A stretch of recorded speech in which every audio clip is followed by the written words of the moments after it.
Jennifer McGuire, January 30th, 2022.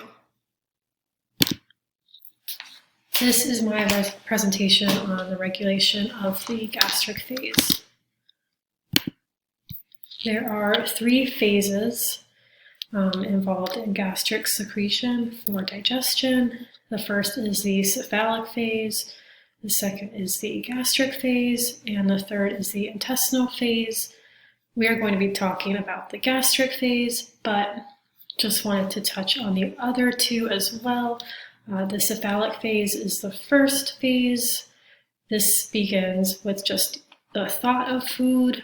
The thought of food will cause increased saliva in the mouth, as well as it will begin the secretion of gastric juices in the stomach. The third phase, the intestinal phase, that's the final phase, and that is when the food moves out of the stomach for further processing in the lower intestines and eventual excretion. So what is the gastric phase? Well, as we just spoke about, the stomach begins secreting gastric enzymes during the cephalic phase in preparation to receive food.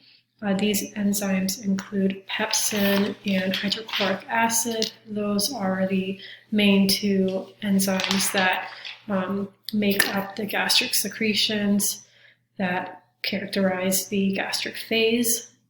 The gastric phase officially begins when food enters the stomach.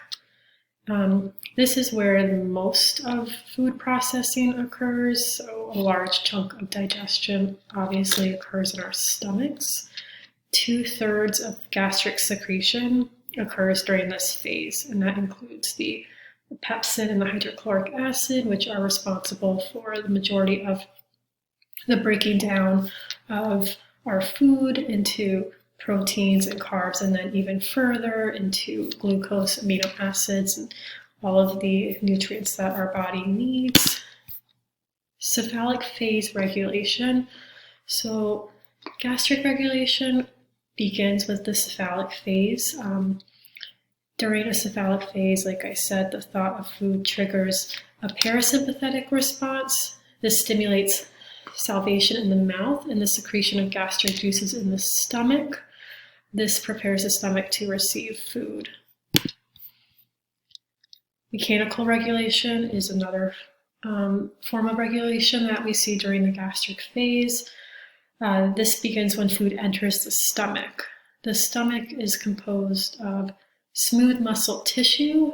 The smooth muscle tissue allows the stomach to expand to accommodate the incoming food, so the stomach can actually increase in volume to accommodate what we are eating.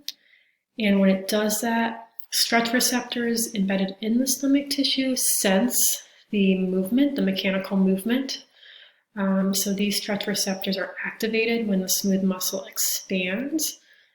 These stretch receptors then signal the vagus nerve to trigger the secretion of pepsin and the production of hydrochloric acid. So now we're seeing even more secretion of pepsin and hydrochloric acid than we did during the first phase.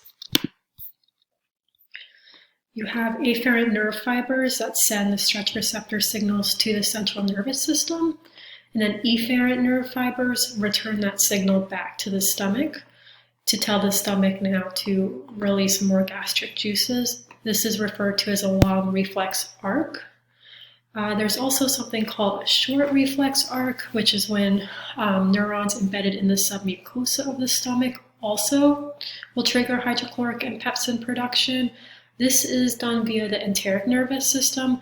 The enteric nervous system is a localized nervous system that is characteristic of the GI system, and that is why this is called a short reflex arc, because the message is being sent locally, as opposed to the long reflex arc, in which the message is being sent away from the stomach all the way to the central nervous system, so the brain, and then back down to the stomach.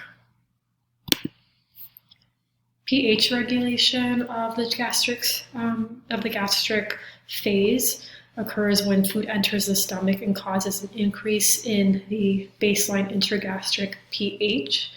So the food causes a more alkalotic environment within the stomach, and the increase in pH stimulates specialized glands in the stomach called antral glands. These glands contain G cells. When triggered, these glands stimulate the G cells to produce gastrin. So gastrin is, we're going to talk about that as well. It's a hormone that stimulates the production of hydrochloric acid for digestion. Gastrin, the increase in the production of gastrin will actually begin to decrease intragastric pH as the stomach environment becomes more acidic. When food moves out of the stomach into the intestines, there is no longer a need for a more acidic pH. So as the food bolus passes and the pH drops, we then see inhibitory hormones that are released to stop the production of gastrin and hydrochloric acid. And again, these inhibitory hormones are released because there is a drop in pH below 3 to 4. So now the stomach environment has become more acidic. And this prevents damage to the stomach lining. So pH regulation and hormone regulation are actually pretty closely intertwined. So we will talk about hormonal regulation next. Gastrin, which is secreted by the G cells, plays a primary role in the gastric phase. It acts on parietal cells and ECL cells. ECL cells are enterochromaffin-like cells. These are neuroendocrine cells that are in the gastric mucosa underlying epithelium. These cells synthesize and they secrete histamine. Histamine is a hormone along with gastrin together stimulate acid secretion from parietal cells. Parietal cells are the cells that are creating the hydrochloric acid, and the pepsin that is going to digest our food. With prolonged gastrin stimulation of these ECL cells, we can sometimes see ECL cell hypertrophy and proliferation, which can lead to gastric tumors. Also, we're going to talk about somatostatin, which is a hormone that plays an inhibitory role in the negative feedback loop. So we kind of touched on this earlier. When the pH drops below 3 to 4, so there are D cells in the stomach tissue that now release this hormone, somatostatin. This hormone blocks gastrin release from G cells. It's activated by a low pH. So when the pH drops below, like we said, 3 to 4, this hormone is going to be secreted, and it's going to block the release of additional gastrin. With gastrin blocked, we will no longer have stimulation of parietal cells and ECL cells to produce histamine and to produce more acids.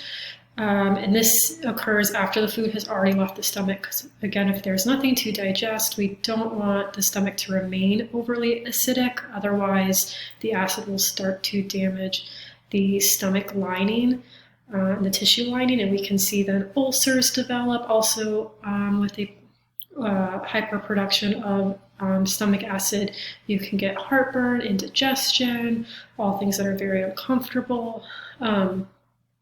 So this hormone basically kind of plays an inhibitory role in the negative feedback loop by telling the body, like, okay, now we are done digesting our food, so we no longer need this hydrochloric acid and this pepsin. So those are the ways in which the gastric phase is regulated. Just to kind of recap, there's regulation that starts even before the gastric phase starts, which is when the cephalic phase begins, and we have the beginnings of our secretions starting to be produced in anticipation of receiving food. We also have mechanical regulation, in which there are stretch receptors on the smooth muscle tissue lining the stomach that informs the vagus nerve. that food is entering the stomach, stimulates the vagus nerve to then send the message to the cells in the stomach to start releasing hydrochloric acid and pepsin to digest the food. And then we also have pH regulation. The pH in the stomach will increase with the addition of more alkalotic food, which will in turn activate gastrin secretion, and then an increase in or a decrease in pH will activate somatostatin somatostatin production, which will then kind of help return the stomach back to its baseline pH to avoid damage to the stomach lining from too much acid. And then hormonal regulation, where chemoreceptors on our G cells and our D cells are stimulated to either release the gastrin or the somatostatin. And these are my sources that I used, and thank you for listening to my presentation.